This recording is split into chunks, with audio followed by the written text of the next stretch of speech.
ও বৌমা, খুব খিদে পেয়েছে বৌমা, দুটো খেতে দাও মা। বাবা, ঘরে এটুকুনি মুড়ি ছিল। আপনার ছেলে 1 মাস ধরে আসছে না, আর টাকাও পাঠাচ্ছে না। কি করি বলুন তো? বৌমা, তুমি কিছু খাবে না?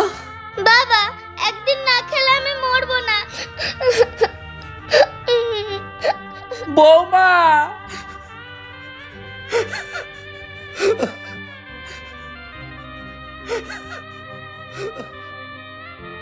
না, বৌমার ঘরে যাই, গিয়ে দুজনে মিলে এই মুড়ি কটা ভাগ করে খাই।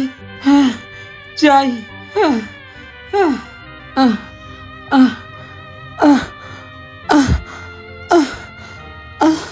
বৌমা, বৌমা,